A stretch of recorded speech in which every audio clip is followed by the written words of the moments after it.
a lot of these issues that we complain about would be rooted out if we just had what is basically compliance, which is what, like, you know, major banks do. I mean, even the most evil banks in the world have like basic compliance regulations, and somehow the DNC is exempt from that. You know, they're a corporation, so are these banks. It just really blew my mind, and I think the Republicans are actually even better at this, from what I've read. Because I don't think they have, you know, a live. Here's the thing. I read the bylaws when I got on Unity Reform Commission, and one of the bylaws says that annually the DNC should review the budget and expenditures, and something about the effectiveness of the expenditures and staff. And I said, annually? Well, that means that for more than 2 decades, I've never seen it. I was on the executive committee for 16, never saw it. When we say it, what happens is the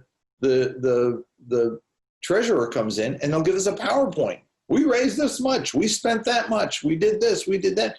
That's not, anybody that comes from any kind of operation knows that's not oversight, to show me a PowerPoint. You need line items and also pre-approval too. I mean, if you work for a nonprofit, they're big expenses. You have to go to your board and get them approved. We didn't even ask for that. Right. We didn't even, I mean, that was the thing that was shocking, was they said, no, we can't reveal that ahead of time. It'll give away our strategy to the enemy. I said, I forgot about that line. Since when are DNC members the enemy? And we're the DNC. But I said, all right, we'll give you that. What we want is, after you've done it, we want to review it so that we can actually be able to look at it and say, and then they said, why are you picking on Tom Perez? I said, I'm not. This is every chair. And I even agreed, so it was gaslighting. I even agreed to delay implementation until the next chair. And that still wasn't good enough. Well, my favorite was they said, oh, you can just go into FEC filings and look at it. And it's like, well, no, we can't, because the way you're moving money. Yeah. And also, I actually think that there was a way of doing it in private, but ultimately, I mean, I know we have to wrap up soon, but I think for our audience, the reason why this budgetary stuff is so important is we can't forget, we lost over 1,000 seats in the Obama term, and it became very clear that the money that was being raised all over the country, the small dollar donations, the large dollar donations, the George Clooney money, etc., was moving towards the presidential. And in the case of Hillary Clinton, it was coming up through all different avenues, and it became an issue of question of corruption. I think I can say that in 2016, and people were upset. People that weren't Bernie people were upset because they came from states that just have been ravaged by Republican, you know, the Republican legislatures have taken over, and that money should have been. At a DNC meeting, executive committee meeting after the 2014 election, the pollster came in and had all these charts and stuff, and he went through them all and he said, why is everybody so upset? He said, we did well. We kept the Obama coalition together.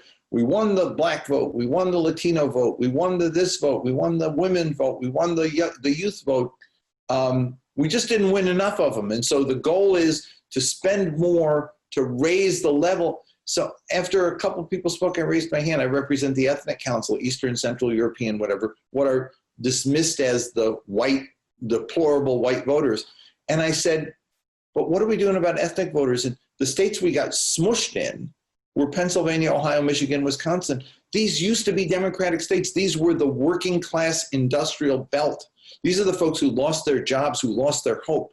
And the party had been their party, and they feel abandoned. Why aren't we doing something for them? His response was, we're not throwing money away after people who are never going to support us. I was furious, because these are our people. They should be our people. And it's not either or. You go to black voters or white voters. A message that wins has to encompass everybody and be inclusive, cutting at the issues that affect us all, the economy, healthcare, education, et cetera. And of course, deal with economic disparities by race and by gender, but that's still an inclusive message. Anyway, I went to the party and I said, can we have a budget for ethnic voters, for the white ethnic outreach for the council that I represent? They said, we don't have any money. What do you mean you don't have any money? I only need $50,000 to do some advertising in these states. We don't have it. I said, what if we raise it? And so we did. They said, okay, we raised it. Meanwhile, the political director changes, the money got raised, and we never got it. That's when I got to be a bug on the budget. I said, if there's no money there, I want to know why there's no money there.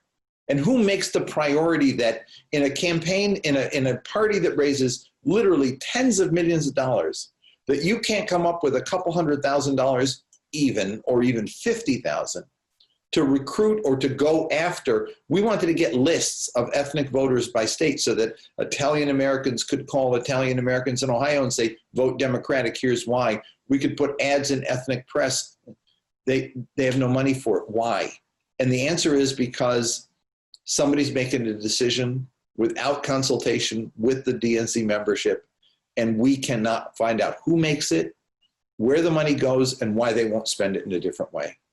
And, you know, you'd think that after Hillary Clinton lost this election, that a lot of these people would be booted out that made these decisions. And I think what's really shocking is to see folks who clearly have made some of the most egregious mistakes in recent electoral history being remaining in positions of power and being promoted to other forms of power, or like even CNN panels. And it's I think it's a you scratch my back, I scratch your back culture. I don't know. You know what? I have not watched any of the networks in a year. I haven't watched them in a year because actually during the primary, when that week after Nevada, when MSNBC literally became an anti-Bernie super PAC, I said, screw this, I'm not listening to these people anymore. And I just stopped watching them. I mean, they're too many of them are loudmouth buffoons, and they are wrong more than they're right. I mean, to listen to James Carville one more time get it wrong, and yet keep coming back.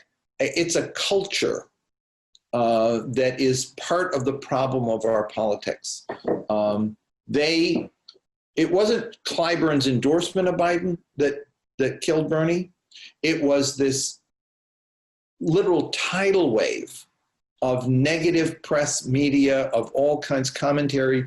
Bernie's too old. Bernie's a socialist. Bernie's going to cost us down ballot races. Bernie's going to, whatever. It was an avalanche, and it swamped them. And then COVID hit. And so I simply don't, I get no information from them, and I don't watch them. It's people infatuated with the sound of their own voices, and they're all too often wrong. So that's it. Well, I like this. I'll never get invited again on any of those shows, and I'm not going to get invited back to the party. It's okay. This is the future, Jim, and we're excited to have you on early and have your voice always. But this is where the kids hang out, and now the elders. So. We gratefully appreciate you. And just so you know, we're going to do a DNC special, and I'd love to have you on as one of our reoccurring expert guests if I can put you on the spot. Sure.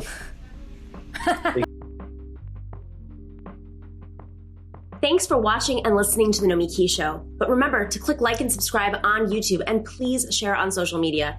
If you're not already a patron, please join us for as low as $5 a month on patreon.com/The Nomiki Show for early and special content. That investment makes a huge difference. We are not corporate media raking in the dough. It's really you guys that are keeping us going. So please consider being a patron. And to our current patrons, thank you so much. We are incredibly grateful to you. We also now have swag. So check us out on thenomikishow.com to get your mugs, your totes, and your stickers.